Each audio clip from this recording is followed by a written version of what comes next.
Hi friends, it's Gwen. Welcome back to my channel. Today we're here to talk about 3 new thriller movies that I watched on Netflix. This is part of a series I'm doing on my channel. I've been posting the last couple of Thursdays, and if you want to know like more about the series, go back and watch from the first one. I will have all of them linked in the description box of this video for your entertainment value and information. But basically I'm going back to an Esquire magazine that was posted in April of 2019. They recommended 40 thriller movies to stream on Netflix. I looked all those movies up. There were only 18 available. I decided to break it down 3 per video into a 6-part series. I believe this is part 4 of a 6-part series. So today we are going to be talking about The Invitation, National Treasure, and No Country for Old Men.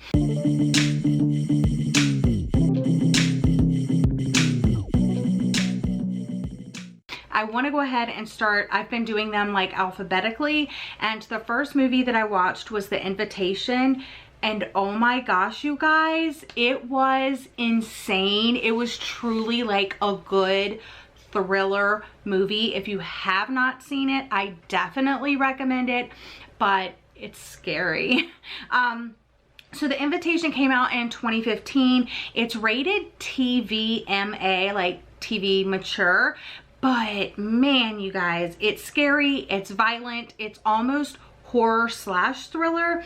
And the movie starts with like a jump scare that really, I was talking about that in a previous episode, about how I don't like jump scares, but I kind of like really do. But this one, the opening scene, they're traveling in a car and they hit a coyote. So that was kind of like, if you don't like animal like scenes or whatever, it's a little sad because he injures the animal and he decides that he has to kill it to prevent the animal from suffering. So that's a little sad. But what I loved about this is that from the synopsis of the movie, you know that like there's a past to the 2 characters, because the main character gets invited to his ex-wife's house, or I guess the house that they had when they were married, but his ex-wife lives there with her new husband now, and he gets invited to this dinner party, and you know that they have a history, but you don't really quite know what that history is yet. But pretty much as soon as they arrive at the party, you can immediately tell that something is off, and you don't know what it is. You don't know if it's like their past history or if it's something that's like currently happening, but it just gives you that like eerie vibe that like makes your spider sense tingle, you know, like you know something is off. And I got the same thought at the dinner party at the beginning of Behind Closed Doors by B.A. Paris. So if you like that like ominous feel at the start of a film or at the start of a book, you might like that. So if you've read Behind Closed Doors, then I would recommend this. The stories are completely different, but the vibe that you get while reading it is very much similar, especially in the beginning. And then it just is so crazy. So it did definitely remind me of that opening scene, how like they're at a dinner party and you like, it just doesn't feel right to you as the viewer or the reader, you know, prospectively. It's a twisted, ominous thriller. I definitely think you should check this one out, but it is violent. It is scary. I would say it borders on horror.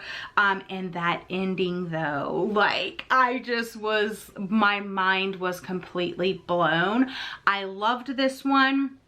This was something that I could see myself reading as an actual book. I don't think it is a book, but I definitely enjoyed this one. It was probably like my new favorite of the ones that I watched.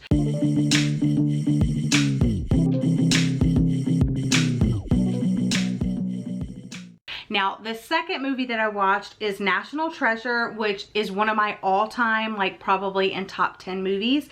It came out in 2004. It's rated PG. It's 2 hours and 11 minutes. Oh, by the way, I didn't tell you, The Invitation is only an hour and 40 minutes. I've seen this one before. I don't really think of it as like a thriller. It's more of like an action adventure story, but because of the like, what is it? The modern treasure hunt slash clues, it does have that thrilling element element to it.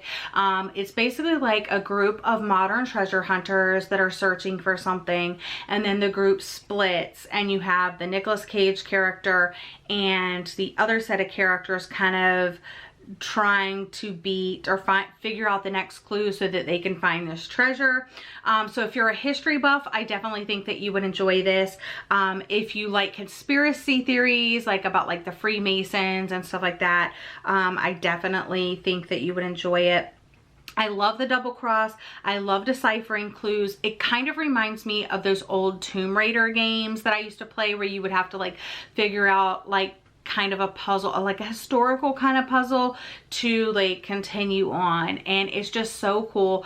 I've watched it several times. I love it. It's a quick movie. It seems to go by pretty fast.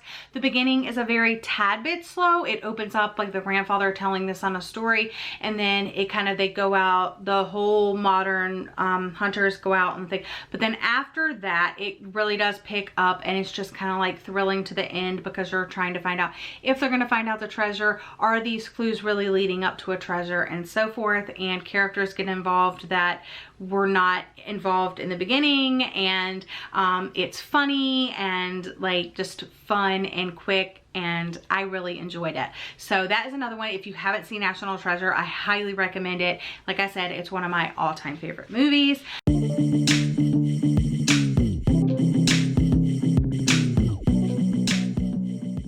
Third and final movie that I watched, I'm glad that I looked up all of these movies before I actually started watching them for this particular episode, because No Country for Old Men is the third movie I watched. It came out in 2007. It's rated R for strong graphic violence and some language. It's 2 hours and 2 minutes, and it was only available until the 11th of August. So luckily I watched it before that time.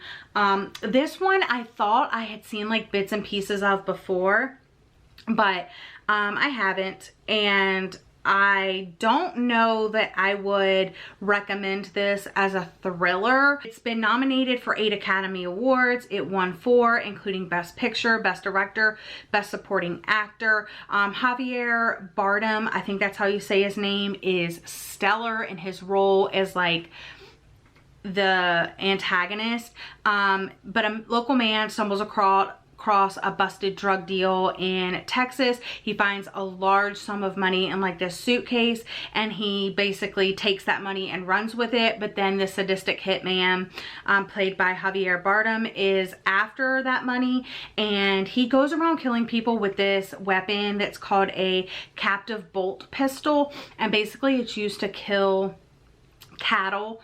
And it's like it looks like it's hooked up to like an air compressor type thing, but it's basically shoots out this bolt on a spring and like shoots back in. So there's no like casings left over or anything like that. But I'm a vegetarian, so I don't want to talk about it too much, but just him using that weapon, it's so unconventional and it's kind of creepy, and he's just like so sure of himself. It was very interesting. It felt a little long to me. I did like the cat and mouse, and how the antagonist was just so well played. But I don't know, like there was just something about it that like wasn't for me personally. But I can like recommend it for like good acting, and obviously like Best Picture, Best Director, Best Supporting Actor, and all of that. Yeah, so that was a really interesting one. But like I said, if you want to go back and watch it, it's not on Netflix anymore, but it's a pretty popular older movie. So I mean, it came out in 2007, so I'm sure a lot of you have already seen it anyway. But yeah, that was definitely cool. But so if I had to recommend some like of my personal taste, I would definitely say National Treasure for like an action adventure type movie. I don't think it's a thriller, but I love that movie. It's in my top 10 of all time. But if you're looking for a thriller movie out of these 3, highly recommend The Invitation, which I'm surprised I hadn't watched already, like previous to this. So yeah, probably like one that I will watch again just to like see if I can like pick up on things and stuff like that. But What I liked about it is that you could quickly see that the other characters catch on that something's off, and it almost feels like this cultish thing. But anyway, that's all for this Thriller Thursday Netflix Thrillers Recommends video. Let me know if you're still enjoying this series. I have 2 more coming. The next group is going to be Only God Forgives, The River Wild, which is more like an action thriller, and V for Vendetta, which is also a graphic novel. It has a lot to do with politics and government and stuff like that. Thank you so much for joining me. I hope you're all having a lovely day, and I'll see you again in my next video. Bye.